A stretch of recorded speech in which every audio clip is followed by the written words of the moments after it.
Now we want to look at the business solutions. Um, the first one we want to look at is the budget planner.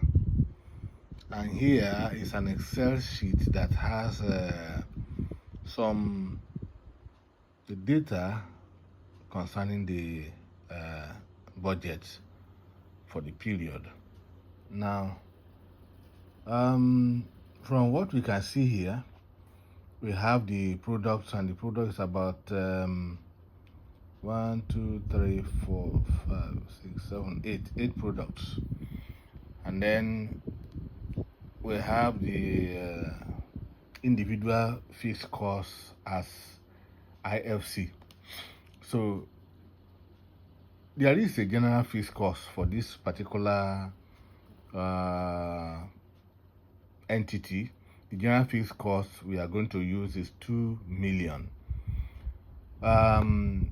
In multi-product environment like this, sometimes some of the products have their own peculiar fixed costs, which only peculiar to them. Yeah, in this case, it's only one, which is the oil pie that has its own peculiar fixed cost, which is 250,000. Now, apart from this data, we have the quantity that the company, the entity, envisaged to produce for each of the product. Now, let's look at the first one, which is ACPAL. The quantity estimated for production is 7,000. Plyog is 3,000. Falco is 3,000 also. Then Glip is 2,000. Natus is 8,000. And Soapy is 10,000. While Oil Pie is 6,000, and Towels 9,000. Now these are the other data that must accompany this.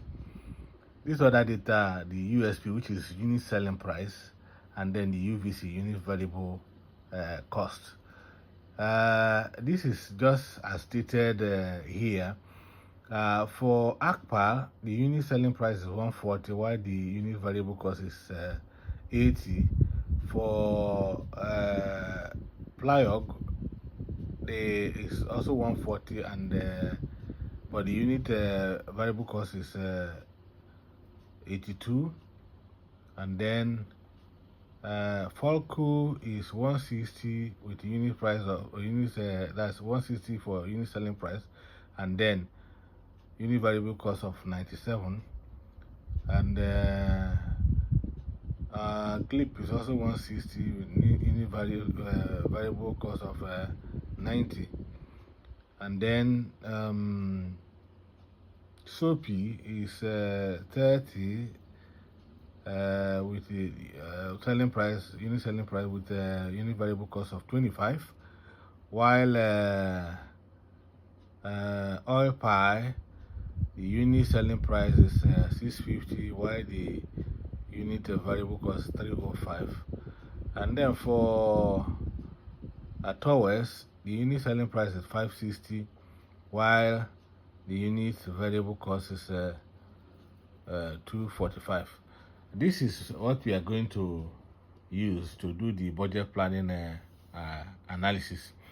Now, this file has been saved into the value start directory on the system, and the name used to saving it is budget. We just use the name budget to save it as an Excel file. This one uses the Excel 97/2003 file format. That's what we use in saving it. So now we'll now go and call we'll now call up the VSP, that is the program, to do the needful. So we call up the program, and that's the program there. Now we go to the data analysis. Go to the data analysis, and then the data analysis will now we open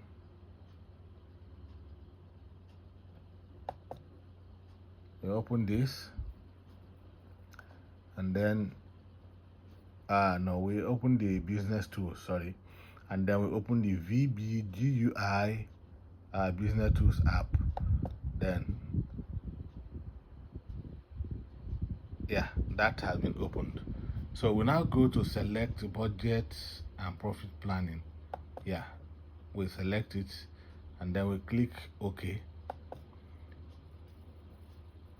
and then it now displays a form. With this form, you can either manually fill it, or you can also import the data. Already we have saved some data, so to save our time, we simply just import that data that we save to this. Now there is anyway, by the time I import, I will now explain. Now the analysis ID, let's just call it budget.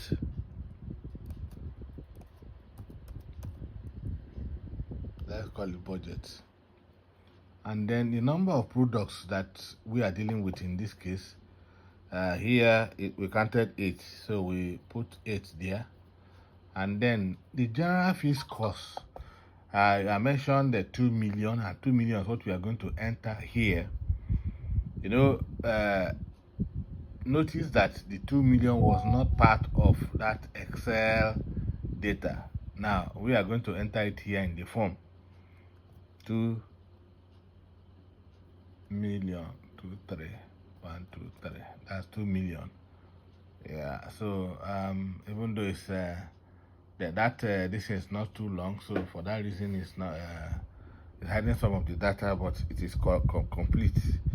If we use the cursor, we can look at it. You can see that is 2, then 0, 0, 0,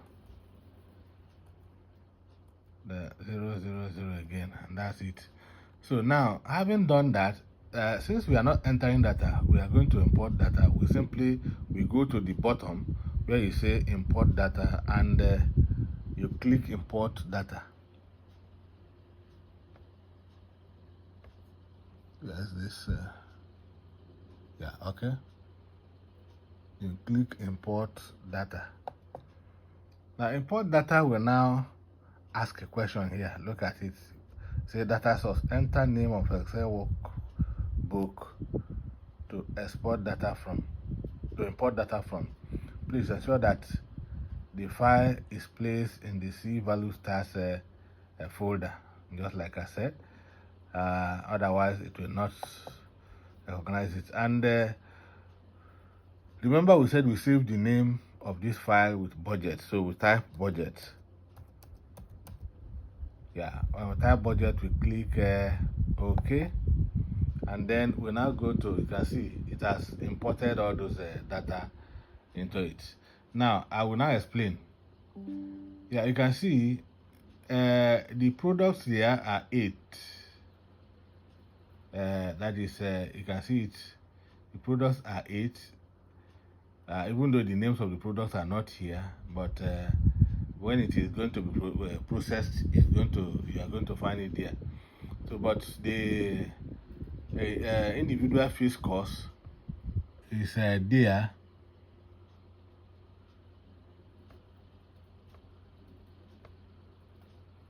You can see the individual fees cost 0, 0, 0 for them, and then only this one, that is the 7th one, is the one that has its own individual fees cost. Then of course these are the budgeted figures that was fed into the computer or to Excel, and then these are the unit selling price, the unit variable cost. Forget about this other one, or just a kind of repetition that is just pulled up, but it's not going to use it for anything anyway. Now, having done this, the next thing is for us to ask the computer to process it. So we click the process. And then when you click the process, it brings out another dialog box. Say expected profit, and you see enter required profit margin. How much profit does the company want for that period? So you can simply do, okay, let's say that the company wants let's say 4 million naira as the profit. So having entered the required profit margin, you simply click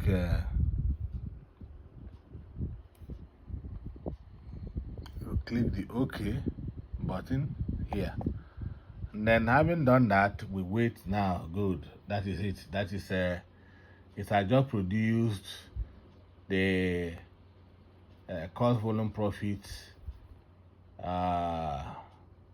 break-even analysis for budget. That is what then data used for the analysis. Now you can see these are the names of those products together with their individual fees costs.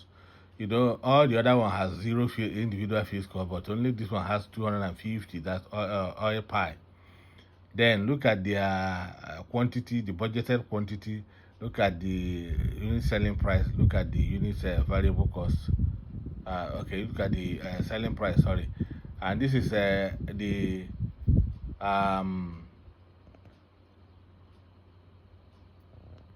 this is the budgeted sales. Yeah, this is the budgeted sales. Budgeted sales is simply the 7. That is the budgeted quantity times the selling price. That's the budgeted sale. And now this is the selling variable cost, unit variable cost as it is, and then the total variable cost, which is what you have here, and then the unit costs as it is. Well, just a repetition of the other one. Unit oh no, sorry, the unit contribution.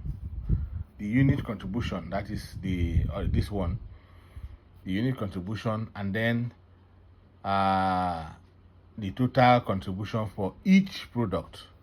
Now, having done that, now let us go down a little bit and see what is down there. These are the total fees cost is 2. Now you now added the overall fees cost with the individual fees cost for that product 7, which is the oil pie, and then is look at the other totals that he has made. Now let us look at this one. Then product mix analysis for 48,000 activity level. 48,000 activity level. Now this is, sorry, okay, let's move up a bit. Yeah, good. Now this is the report, the product mix. Now look at the products again as they are, and then look at their break-even mix in quantity. See that the break-even mix are dynamic and relates to each of the products. So the way it is. Now you have the break-even mix by revenue, and then you also have the budgeted quantity, which is there, which is brought from the data file anyway. Then the budgeted sales, which is just a function of the selling price times the budgeted quantity, and then the capacity usage. Now this also went ahead to analyze the capacity usage based on what you have there. So mostly the capacity usage here is 95.69 for all of them except number 7 because of the overall. So that is individual fixed cost. Now somehow this is showing us that the budgeted capacity for product 7 is low, because you cannot have 120 capacity, which means 20% over the capacity. So this is an indication that the budgeted fiscal the budgeted for quantity is lower than the fixed cost that is supposed to carry. It has its own individual fixed cost. So with this one now, the best thing to do is just to adjust it. So maybe that's what we are going to do. Maybe next time when we do this again. So the next thing that this will show us now is the master budget. The master budget is what you are seeing here now. The individuals as they are, and then the total there, the total sales, and then the total variable cost, and then the contribution, then the fixed cost, the total fixed cost, you deduct them, and then you look at our profit staring at us there. Now